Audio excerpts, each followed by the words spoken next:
오늘 우리에게 주시는 하나님의 말씀은 느헤미야 1장 4절로 11절 말씀입니다. 느헤미야 1장 4절로 11절 말씀입니다. 이 계시 말씀을 봉독할 때 다 함께 살아계신 하나님의 음성을 들을 수 있기를 바랍니다. 내가 이 말을 듣고 앉아서 울고 수일 동안 슬퍼하며 하늘의 하나님 앞에 금식하며 기도하여 이르되 하늘의 하나님 여호와 크고 두려우신 하나님이여 주를 사랑하고 주의 계명을 지키는 자에게 언약을 지키시며 긍휼을 베푸시는 주여 간구하나이다. 이제 종이 주의 종들인 이스라엘 자손을 위하여 주야로 기도하오며 우리 이스라엘 자손이 주께 범죄한 죄들을 자복하오니 주는 귀를 기울이시며 눈을 여시사 종의 기도를 들으시옵소서. 나와 내 아버지의 집이 범죄하여 주를 향하여 크게 악을 행하여 주께서 주의 종 모세에게 명령하신 계명과 율례와 규례를 지키지 아니하였나이다. 옛적에 주께서 주의 종 모세에게 명령하여 이르시되 만일 너희가 범죄하면 내가 너희를 여러 나라 가운데에 흩을 것이요 만일 내게로 돌아와 내 계명을 지켜 행하면 너희 쫓긴 자가 하늘 끝에 있을지라도 내가 거기서부터 그들을 모아 내 이름을 두려고 택한 곳에 돌아오게 하리라 하신 말씀을 이제 청하건대 기억하옵소서. 이들은 주께서 일찍이 큰 권능과 강한 손으로 구속하신 주의 종들이요 주의 백성이니이다. 주여 구하오니 귀를 기울이사 종의 기도와 주의 이름을 경외하기를 기뻐하는 종들의 기도를 들으시고 오늘 종이 형통하여 이 사람 앞에서 은혜를 입게 하옵소서 하였나니 그때 내가 왕의 술관원이 되었느니라. 아멘. 우리는 6.25 전쟁을 기억합니다. 그리고 오늘 우리가 여기에 있는 것이 참으로 신기하고 또 은혜가 아닌가 하는 그런 생각을 해보게 됩니다. 6.25 전쟁 때 이 나라가 적화되고 공산주의 국가가 되었더라면, 우리가 자유민주주의를 지켜내지 못하였더라면 오늘의 대한민국은 없었을 것입니다. 남침이 시작되고 3일 만에 수도 서울이 함락되는 정말 속도전과 같이 일어나고 있었던 그러한 위험한 현실 속에서 유엔군이 참전을 결정하고 파병할 수 있었던 것은 정말 아무리 생각해 보아도 하나님의 은혜가 아니고서는 설명할 방법이 없습니다. 저는 목회자로서, 신앙인으로서 오늘과 같은 우리나라의 번영의 근저에는 우리 그리스도인들의 노력과 그리고 헌신적인 노력과 기도가 있었다고 믿습니다. 그리고 우리 하나님의 도우심과 그리고 돌보심이 있었다고 저는 굳게 믿습니다. 오늘 느헤미야의 말씀을 통하여 우리에게 주시는 하나님의 음성을 우리 모두가 들을 수 있기를 바랍니다. 느헤미야 1장 1절 말씀은 이렇게 시작됩니다. 하가랴의 아들 느헤미야의 말이라. 아닥사스다 왕 제20년 기슬루 월에 내가 수산궁에 있는데. 하가랴의 아들이라고 하는 말에서 우리는 느헤미야의 위치를 알 수 있습니다. 하가랴는 포로로 잡혀와서 바벨론에서 태어난 사람의 이름입니다. 하가랴입니다. 그의 아들입니다. 이미 손잡벌이 되는 사람이 바로 느헤미야입니다. 지금으로 말하면 교포 3세쯤 된다고 할 수 있을 것입니다. 그런데 그가 수산궁에 있습니다. 수산궁은 고대 엘림 왕국의 수도였고 페르시아 제국의 4수도 중 한 곳이었습니다. 그가 지금 그곳에 있었습니다. 포로로 잡혀온 사람이 3대 만에 궁에 들어가서 일할 정도의 신분이 되었다 하는 것은 참으로 대단한 일일 것입니다. 그 느헤미야는 지금 술 맡은 관원이었습니다. 여러분, 창세기를 통해서 요셉의 이야기를 통해서 술 맡은 관원이 얼마나 큰 힘을 가지고 있는지를 우리가 알 수 있었을 것입니다. 당시에 술 맡은 관원은 대단한 권력을 가진 사람이었습니다. 요즘으로 말하면 비서실이나 혹은 경호실과 같은 역할을 하는 그런 일이었습니다. 당시 독살이 만연하던 시기에 왕의 음료를 담당하면서 지근거리에서 왕을 모시는, 왕의 건강을 책임지는, 보호하는 그런 역할을 했던 사람이 술 맡은 관원이었습니다. 그만큼 왕과 접할 수 있는 기회가 많았고 실력을 행사할 수 있는 기회가 많았던 자리였습니다. 그런 자리에 있었던 사람 느헤미야가 한 가지 소식을 듣게 됩니다. 자신의 고향 예루살렘으로부터 들려온 소식이었습니다. 2절과 3절의 말씀입니다.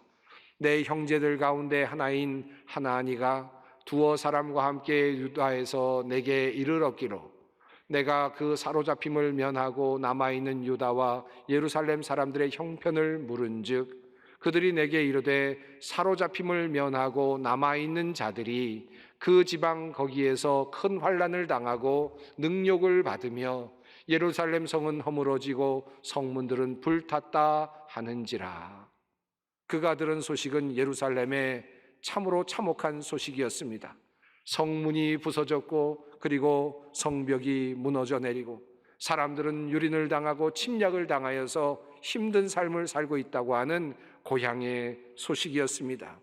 이 이야기를 듣고 느헤미야는 슬피 울며 며칠 동안 음식을 먹지 못합니다. 그리고 하나님께 간절히 기도합니다. 성경은 이렇게 말합니다. 내가 이 말을 듣고 앉아서 울고 수일 동안 슬퍼하며 하늘의 하나님 앞에 금식하며 기도하여. 얼마나 슬펐는지 그는 며칠 동안 음식을 먹지 못한 채로 하나님께 간절히 기도하고 있습니다. 당시의 상황은 이러했습니다. 우선 고레스 왕 시절에 스룹바벨이 1차로 바벨론에 포로되었던 사람들을 이끌고 예루살렘으로 귀환하는 일이 있었습니다. 하나님의 은혜였지요. 그래서 그들은 그곳에 가서 스룹바벨 성전을 지었습니다. 과거의 솔로몬 성전과는 비교할 수 없이 작았지만 그래도 예루살렘의 성전을 재건하는 일을 그들이 했습니다.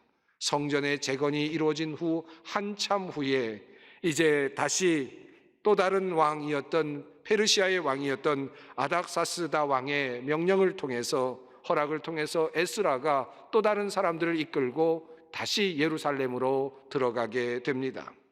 그리고 에스라는 그곳에서 이스라엘의 신앙의 회복 운동을 전개합니다. 율법을 다시 펴서 읽고 그리고 하나님의 말씀을 따르기로 결심하고 청종하며 순전해지는 이스라엘을 꿈꾸면서 그렇게 신앙의 회복 운동을 전개해 나갑니다. 그렇게 해서 예루살렘이 복을 받을 줄 알았습니다. 예루살렘이 잘 될 줄 알았습니다. 그들의 신앙을 잘 지키고 그리고 그들의 성전을 잘 만들어서 유지한다면 하나님께서 복을 내려주시고 모든 것을 지켜주실 줄로 믿었습니다. 그런데 10여 년이 지난 다음 다시 소식이 들려오는데 예루살렘이 환난을 당하고 있다는 것이었습니다. 성전도 만들어서 하나님께 봉헌하였고 신앙의 정화도 일어났습니다. 그들의 신앙은 더욱더 뜨거워졌고 그리고 순전해졌습니다마는 그럼에도 불구하고 외부의 침략과 그리고 침입을 막을 길이 없었던 것입니다. 성문을 다시 달아야만 했지만 성벽을 재건해야 했지만 그럴 수 있는 사람들이 없었습니다. 지혜를 가진 사람들이 없었습니다. 성문이 열려 있고 성벽이 허물어진 틈을 타서 수많은 외부 민족들이 들어와서 그들을 유린하고 침공하고 그리고 모든 것을 빼앗아 가곤 했습니다. 그 모습이 이스라엘의 모습입니다. 고향에 남겨진 힘없는 이스라엘 백성들이 그렇게 힘겹게 살아가고 있다는 소식을 들었습니다. 그래서 그는 수일 동안 금식을 하며 울며 주님께 나아갑니다. 교포 3세쯤 되는 이방 사람이지만 그리고 이방 나라 페르시아에서 높은 자리에까지 올라간 그런 사람입니다. 그런 사람이 고향 땅을 생각하면서 한 번도 가보지 않은 그 고향 땅을 생각하면서 울었다는 것이 참으로 대단합니다. 그리고 그는 그 믿음을 가지고 하나님께 간절히 기도합니다. 오늘 본문은 바로 이 느헤미야가 금식하며 애통하며 주님께 기도했던 기도의 내용을 담고 있습니다. 어떻게 그는 기도했을까요? 그는 하나님의 언약과 하나님의 약속을 다시 꺼내어 들고 하나님 앞으로 나아갑니다. 하나님께서 약속하신 것, 하나님께서 언약하신 것을 다시 생각하며 주님 앞으로 나아갑니다. 우리는 언약의 백성입니다. 하나님께서 우리와 함께 언약을 맺으셨습니다라는 그 사실을 인정하면서 그리고 하나님께 나아가 첫 번째로 그가 주님 앞에 기도한 것은 이스라엘의 죄를 용서해 달라고 하는 탄원이었습니다. 그는 이렇게 고백합니다. 이제 종이 주의 종들인 이스라엘 자손을 위하여 주야로 기도하오며 우리 이스라엘 자손이 주께 범죄한 죄들을 자복하오니 주는 귀를 기울이시며 눈을 여시사 종의 기도를 들으시옵소서. 나와 내 아버지의 집이 범죄하여 주를 향하여 크게 악을 행하여 주께서 주의 종 모세에게 명령하신 계명과 율례와 규례를 지키지 아니하였나이다. 느헤미야는 다시 원점으로 돌아갑니다. 그들이 지금 어려움을 당하고 있는 이유가 무엇일까? 그들이 지금 고난을 당하고 힘든 일을 당하고 있는 이유가 무엇일까? 그는 다시 원점으로 돌아갑니다. 과거 어느 날, 과거 하나님께서 그렇게 안타깝게 생각하셨던 선조들의 그 죄악의 자리로 다시 올라갑니다. 그리고 하나님께 다시 탄원합니다. 하나님, 우리 이스라엘 민족이 죄를 지었습니다. 하나님의 계명을 어겼습니다. 하나님의 뜻을 어겼습니다. 그래서 우리가 이런 어려움 속에 빠져 있습니다 라는 사실을 인정하고 주님 앞에 나와 기도하고 있습니다. 사실 이 기도는 참으로 놀랍습니다. 예루살렘에 한 번도 가보지 않은 느헤미야가 어떻게 이런 기도를 드릴 수 있습니까? 어떻게 이스라엘 민족들, 예루살렘에 살고 있는 거민들과 같은 마음을 가질 수 있습니까? 그 마음과 하나가 될 수 있었겠습니까? 멀리 예루살렘에서는 약탈과 노략질과 그리고 성벽이 무너져 내리고 성문이 불타는 그와 같은 일들이 일어나고 있습니다. 그런데 그 일이 바로 이스라엘의 죄의 결과 때문이라고 그는 믿습니다. 그리고 하나님 앞에 나아가 그 죄를 용서해 달라고 하나님 앞에 간절히 기도하고 있습니다. 느헤미야의 모습 속에서 우리는 마치 하나님 앞에 나아가는 제사장의 모습을 봅니다. 이스라엘을 대신하여서 그들의 죄악을 들고 하나님 앞에 선 바로 그 제사장 말입니다. 예루살렘의 거민들과 이스라엘 백성들을 생각하면서 금식하면서 간절하게 주님께 기도하고 있습니다. 하나님 앞에 나와 주님 앞에 자신의 민족을 구해달라고 간절하게 주님 앞에 탄원하고 있는 모습을 우리는 봅니다. 이 모습 속에서 우리는 우리가 어떤 삶을 살아야 하는지, 우리가 우리 민족을 위해서 어떤 일을 해야 하는지, 우리 교회를 위해서 우리가 어떤 일을 할 수 있는지 다시 한번 생각하게 됩니다. 일찍이 많은 선조들이, 믿음의 선조들이 그러했습니다. 모세는 이스라엘 백성들이 죄를 지었을 때에 자신의 이름을 기록하신 책에서 지우실지언정 우리 백성들을 용서해 달라고 하나님 앞에 간절히 탄원했습니다. 바울도 자신에게 큰 근심이 있다고 말하면서 자신이 저주를 받아서 그리스도에게 끊어질지언정 이스라엘이 구원을 받기를 원한다고 주님 앞에 간절히 기도하였습니다. 느헤미야가 가진 위대한 점이 있다면 그는 이스라엘의 불행과 재난, 이와 같은 모든 모습들이 하나님과의 관계성 속에 있다는 사실을 인정하고 있다는 사실입니다. 하나님과의 언약과 그 약속을 들고 이스라엘의 죄를 다시 들고 하나님 앞에 나아가서 이스라엘의 죄를 주님께서 용서해 주시기를 탄원하면서, 그리고 다시 하나님의 약속을 다시 제시하면서 우리가 하나님의 율례를 지키겠다고 다시 한번 약속하는 바로 그러한 자리에 그가 서 있는 것입니다. 그리고 그가 마지막으로 하는 기도의 내용이 참으로 흥미롭습니다.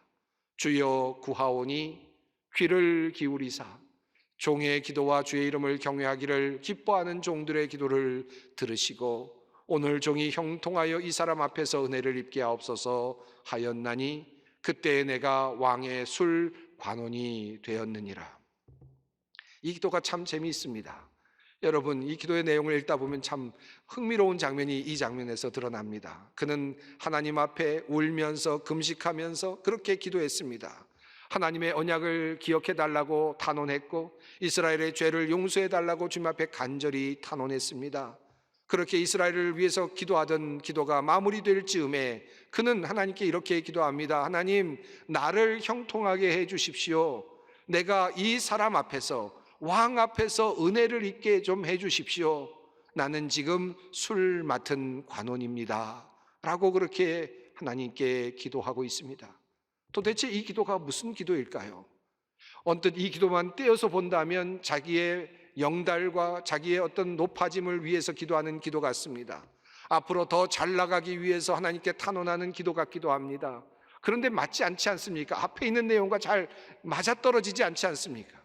앞에 있는 내용은 이스라엘의 민족의 죄를 탄원하면서 이스라엘을 구원하기 위해서 안타깝게 눈물로 기도하고 있는데 바로 이어서 마지막 부분에서 그가 기도하는 기도의 내용은 나를 형통하게 해주십시오.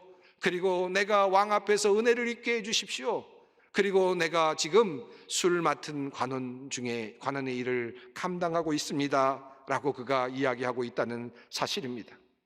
참으로 흥미롭게도 그는 기도의 마지막 부분에서 자기 자신의 일을, 자기 자신의 위치를 하나님 앞에 내어놓고 있습니다. 나는 술 맡은 관원입니다. 오늘 성경 본문의 흐름으로 본다면 하나님께 은혜를 구합니다 라고 기도했더니 내가 술 맡은 관원이 되었다라는 것으로 느껴질 수 있도록 그렇게 해석이 되어 있습니다마는, 그러나 완료의 형으로 이해하는 것이 더 바람직할 것 같습니다. 그렇다면 이런 내용입니다. 하나님, 나는 술 맡은 관원의 직을 지금 감당하고 있습니다. 하나님, 나의 일을 형통하게 해주십시오. 내가 왕 앞에서 은혜를 입게 해주십시오 라고 하는 기도입니다. 왜 이런 기도를 드렸을까요? 느헤미야는 자신이 기도한 후에 하나님께서 누군가를 통해서 일하실 것이라고 생각하지 않았습니다.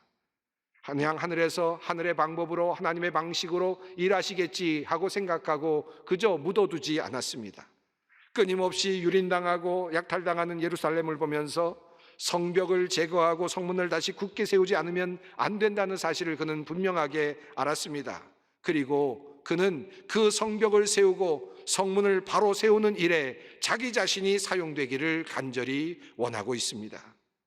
그러나 그는 자기 자신이 스스로 결정하지 않습니다. 내가 가겠습니다라고 하나님 앞에 외치지도 않습니다. 도리어 겸손하게 하나님의 허용하심과 하나님의 역사하심을, 그리고 그 일을 통해서 자기 자신이 그 일을 감당할 수 있게 되기를 하나님께 간구하고 있습니다.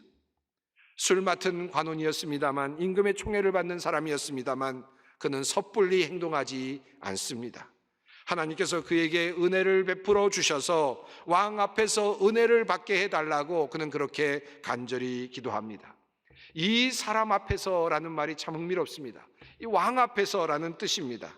당시의 권력자는 왕이었습니다. 물론 그 위에 하나님이 계시지요. 그러나 그는 권력의 흐름을 잘 이해하고 있습니다.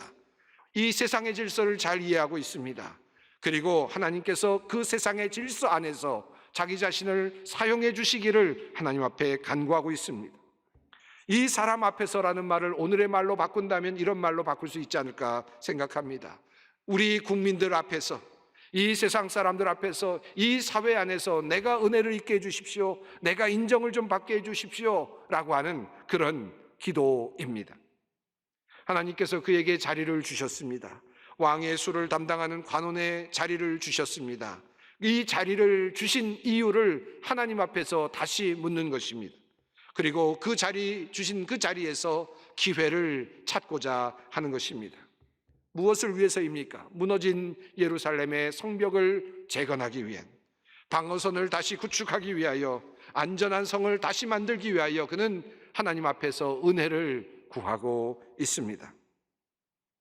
사랑하는 성도 여러분, 교회를 향한 깊은 근심이 우리에게 있습니까? 우리가 어떻게 하면 이 문제를 해결할 수 있을지 구체적인 생각이 있습니까? 무슨 일을 해야 하겠다, 나는 어떻게 해야 하겠구나 하는 그런 생각이 우리 안에 구체적으로 제시되고 있습니까? 그려지고 있습니까?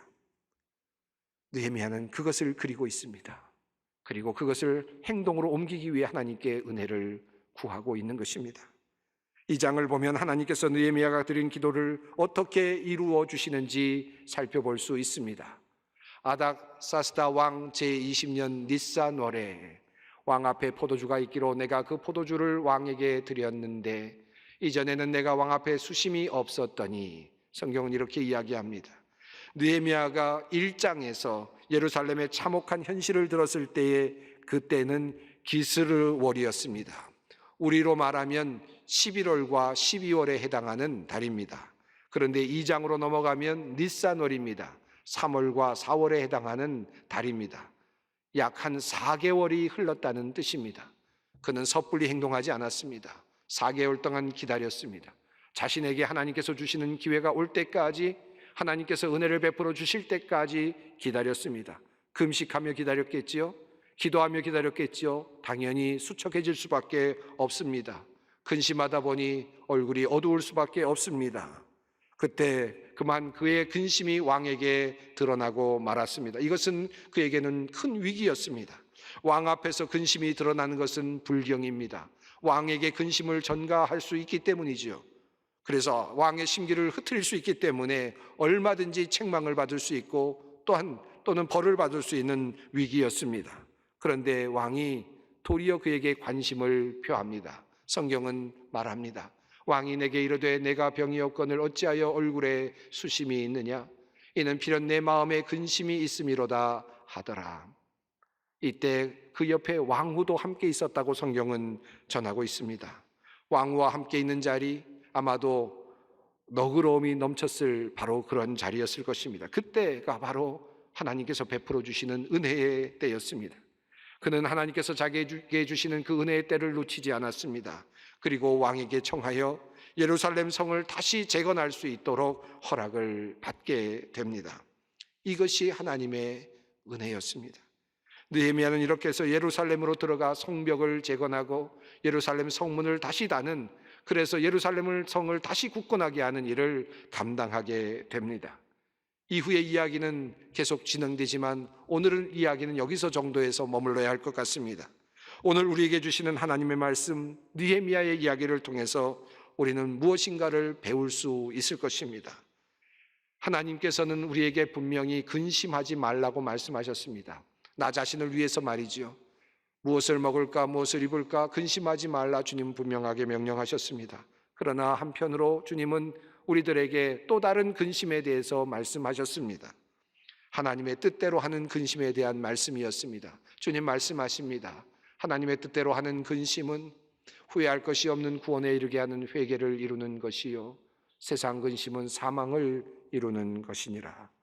영혼을 위하여 하는 근심, 나라를 위하여 하는 근심, 교회를 위하여 생각하는 근심, 민족을 생각하며 주님 앞에 드리는 근심은 하나님의 뜻에 맞는 근심인 것입니다. 하나님께서 기뻐하시는 이름을 우리가 기억하여야 할 것입니다.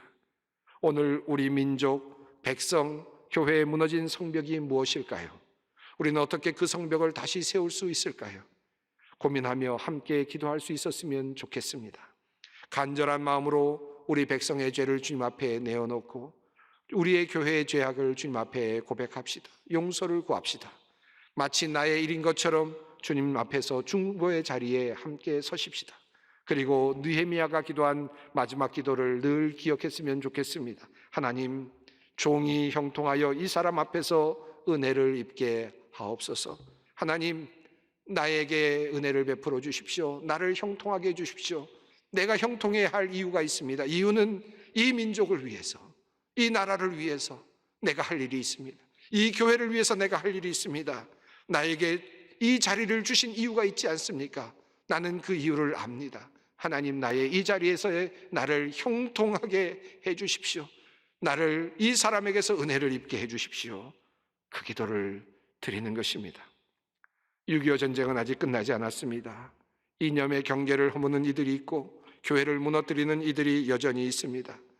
교회는 끊임없이 세상 사람들에게 유린당하고 있고 자유민주주의 이념은 대한민국에서 점점 힘을 잃어가는 듯 보이기도 합니다.